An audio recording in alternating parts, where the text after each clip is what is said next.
Morten Lauridsen is America's most performed choral composer, and for his 75th birthday this year, he celebrated in part by releasing a new recording of his choral works with the Chamber Choir of Europe. I'm pleased to say that Morten Lauridsen joins us to talk about the album. Welcome to FM 91. Thank you very much. I'm happy to join you this morning. So give us a sense of how this project came about in the first place. Yeah, the esteemed conductor Nicole Mott I met some 20 years ago. He's German, and he wanted to do an album of mine in Germany with a group he had at that time called the Nordic Chamber Choir. And I flew to Germany, and we did that. We did a tour. And then some years later, he contacted me and said that he and Deutsche Grammophon, the great international label, wanted to do a new recording of my music to include the Lux Aeterna with orchestra and a number of my works that are well known as well as new works. There are 3 new works included on this album. And so it all came together. I flew to Austria, the small town of Kufstein, Austria, last year in the Alps, and it was a very interesting situation. There was a hotel in that small town that also had a recital stage. And we all gathered there. We stayed at the hotel, and then we recorded for 9 hours a day for a week. 3 in the morning, 3 in the afternoon, 3 hours in the evening. And now the album has been released, Light Eternal, the choral music of Morten Lauridsen. And it was a very, very wonderful experience to once again work with Nicole. And this particular choir is very, very interesting. 24 singers from 15 different countries, including the United States. Yeah, I noticed they have a tenor from the United States. Yes, yeah. Yeah. So it was a real joy. And then also, for a few days, this incredible Italian orchestra, I Virtuosi Italiani, came in and to do the Lux Aeterna. I'm on piano on many of these pieces, and it's an overview of my work, including brand new pieces. Yeah. Well, let's talk about your musical aesthetic a little bit. I know it took you some time to find your voice, but once you did, it has really blossomed into this wonderful catalog of choral music that, in listening to this entire CD, I find myself wondering, is it even possible for you to write something that is not beautiful and soulful? Well, I'll tell you. I invite you to also look at the other sides of me, best represented, I think, on the Northwest Journey CD. That came about some 20 years ago. It was after the original Lux Aeterna recording by the LA Master Chorale was Grammy nominated, and the record company that produced that album came to me and said, we'd like to do another album of yours. And then they said these words: we'll put on it whatever you want, and we'll bring in whoever you want to do these performances. And I remember saying to them, I like that a lot. Why don't you write that down on a piece of paper and sign your name to it? So that particular CD, The Northwest Journey, it is all sides of me. It starts out with a cabaret song. It includes very, very abstract and atonal piano variations and a choral, a song cycle based upon poems by Lorca of Time and Night. Very abstract, very complex. The madrigali are very complex. There's a lot of thorny stuff going on in there. Yeah. So these particular pieces, I think, on the Light Eternal CD, show more of a lyric side of me all the way through, and I invite your listeners to expand their listening of my music to include some of these other albums too. But I'll tell you, this CD is so beautifully performed. I'm very, very proud to be connected with this great group, the orchestra, the conductor, and Deutsche Grammophon. Yeah, when you were working with the musicians and working with the choir, I mean, did you interact with them directly and give them notes, that sort of thing? Yeah. Oh, yeah. This is part of what I do. I travel the world constantly. I've done over 100 university residencies. There are about 10 or 12 all Lauridsen CDs, all but 2 of them in different countries, I was intimately involved in. And working at the piano, coaching in various ways, giving my thoughts on how this music should be performed, the intricacies of it. And this certainly happened on the Light Eternal CD. You talked a little bit about the Pacific Northwest recording, but also this Light Eternal, sort of two different sides, musically, aesthetically for you. Which side speaks more to who you are as a person, would you say? Well, when you look at overall what my music is known for, it's the close connection with the words, and those words, for the most part, for nearly all of it, speak to the human condition of dealing with life in a variety of ways, of love or loss of love, of spiritual kinds of things, of dealing on subjects that have a lot of symbolism to them. I love winter subjects because of the contrast there, the light and the dark, and the cold and the warmth, and the death and rebirth, all these kind of things. I read poetry every day, and I go to those poets that I think are not only are able to express themselves elegantly in words, but also have a deep connection with humankind. And so I think one of the things that goes through the most of my music is the long lyric line. People are able to sing this stuff. They remember it. And you know where I got that from? Starting as a kid and continuing to this very, very day, my deep esteem and admiration for the great composers and lyricists of the Broadway stage. They have left us melodies and lyrics that are part of our DNA, certainly as Americans. Each year I go to Doylestown, Pennsylvania for concerts, and I stay at Oscar Hammerstein's farmhouse. And what an experience that is. I stay in the King and I room there. And to walk around the halls in which the man composed all of these things from Showboat on, and you hear Younger Than Springtime, or This Nearly Was Mine, or Oh, What a Beautiful Morning, and all these kinds of things. But long lyric lines, and I admire that also in the classical world of the songs of Schubert and Schumann and Brahms, or contemporary writers of art songs such as Rorem and Copland and Barber and all, that knew what to do with a line that is memorable. And I think that would be the key for listeners of my music, who would say, yeah, there's the music that touches me, that I can remember the lines to that.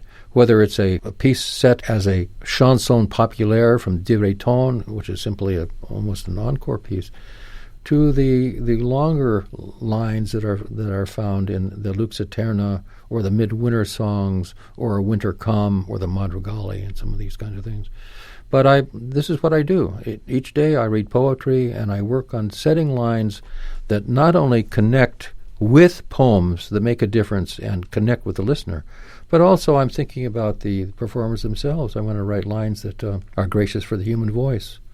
Yeah. And I think a whole combination of these things has brought about what has happened with this music. And I would like to remind people, especially budding composers out there, that I simply did my work very, very quietly for decades as a composer at the University of Southern California, and building up a body of work. And then after I hit 50, a great deal of international exposure, and this came with a whole lot of elements: Grammy nominations, hits such as De Breton and O Magnum Mysterium and Lux Aeterna and Sure on the Shining Night. But stay the course, build it up, back it up with technique, set poetry of worth. Think about all these kinds of things. And one, as an artist, never expects this kind of thing to happen to them. I certainly didn't. And it caught me quite off guard. And so it's a joy to me now to be part of many, many albums of my music. But the first CD of my music was only roughly 20 years ago. Yeah. And so it's very interesting because I get mail from composers who say that nothing has happened to them. They're going to stay the course because they realize that, in my case, that it took a long, long time. So I encourage them to be true to yourselves, be honest with yourselves, back it up with technique, and see what happens. It's sort of one of those cases of an overnight success that was decades in the making. There you go. Good way of putting it. Yeah. And inspirational, not only for people who write music, but people who listen to music. Yeah. I'm curious, did your interest in poetry predate your work in choral music? Did the interest in writing for setting words to music came out of your love for poetry? How did that transpire for you? Well, I'll tell you, another interesting thing that perhaps your listeners don't know about too much. I didn't start writing any classical music at all until I was a junior in college. I transferred after going a couple of years to Whitman College in Washington State. That first year I took no music at all. I have a lot of interests as well, English and history and many, many things. I was raised in Portland, Oregon. Between graduating from high school and going to Whitman College, I worked as a firefighter for the U.S. Forest Service, fought forest fires. Went to Whitman, took no music at all, thinking it would always be an avocation. I had a background as a pianist, as a trumpet player, played classical and jazz, and then had the life-changing opportunity that in between my freshman and sophomore years, I was on a lookout up by the Mount St. Helens in the Gifford-Pinchot National Forest for 10 weeks, alone, aside from when I get resupplied once a week by the ranger. And I had a good long talk with myself, and I realized that music needed to be a bigger part of my life, and I did not know which way that would be. I simply went back to Whitman, took every music class I could, and then made the decision to transfer down to a school of music in a large urban area at the University of Southern California, because I wanted to hear lots of concerts. I wanted to explore other possibilities musically. I did not know what those were. And I went down there and was put into a beginning composition class, since I had no portfolio, by the great composer and head of the department there, Halsey Stevens, conditionally, for one semester to see if I could cut it or not. Many years later, I succeeded him as chair of the composition department, and then had a long, long career at USC, certainly culminated by the National Medal of Arts that I received in 2007, and the ASCAP Life and Music Award in 2016, and others. But I was very, very well taught there. I connected with the great vocal department there, and simply combined my love for poetry, the lyric line, and the most personal of instruments, the human voice. Yeah. And then later on, building up a body of works, finally being appointed in 1994 as composer in residence of the Los Angeles Master Chorale, writing music for them, the O Magnum Mysterium, the Lux Aeterna, getting a Grammy nomination for their recording, and then everything sort of broke in a mega scale for me. Yeah. Well, you mentioned Lux Aeterna and Magnum Mysterium, which are sort of the bookends, I guess you would say, of this recording, two of your best-known works. Yeah. And this time of year, we hear O Magnum Mysterium time and time again, and even locally, I heard it not too long ago with one of our local choruses. Yeah. But in the middle, there's a whole treasure trove here of music that people may not be familiar with. And I wonder, in the few minutes that we have left, if we could just hone in on a couple of the world premiere recordings. Yeah. I know you have set a text by your friend Dana Gioia, as well as Pablo Neruda. Would you talk about those pieces a little bit? I certainly will. Dana Gioia is a name that all Americans should know. It's Dana, Gioia. Look him up. Google him. For 7 years, he was our national artistic spokesman as chair of the National Endowment for the Arts, and did wondrous things with that particular organization.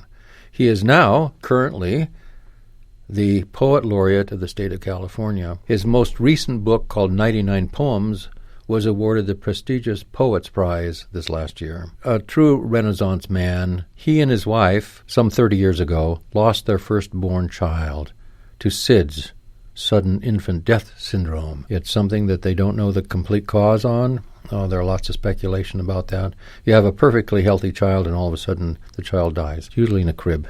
And so it has something to do perhaps with sleeping position. They don't know for sure.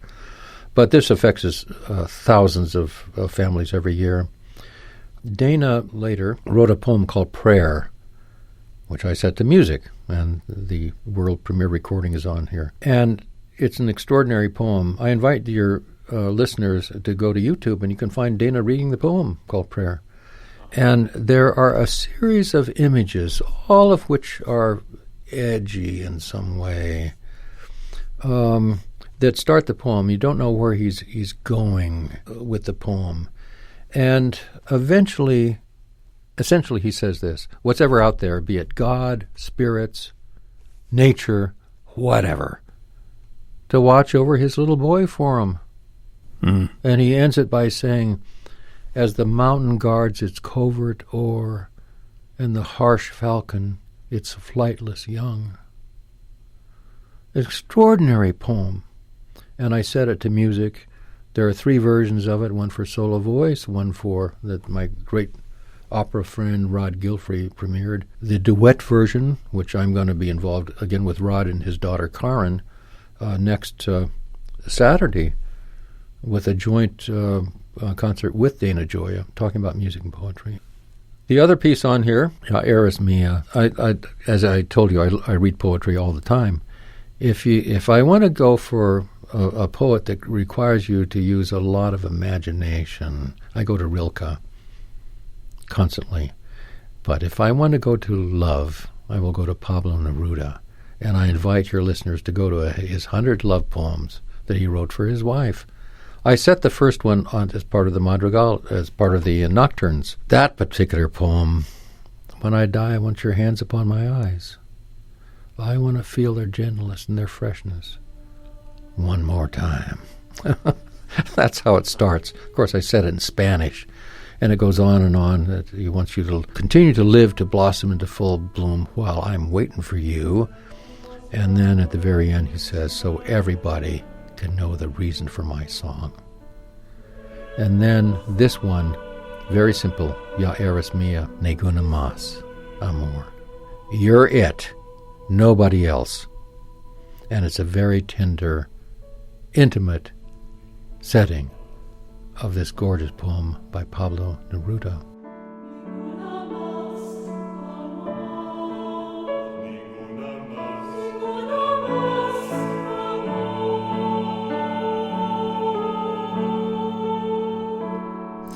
Well, the album is called Light Eternal, the choral music of Morten Lauridsen from Deutsche Grammophon Records, performed by the Chamber Choir of Europe with conductor Nicole Mott.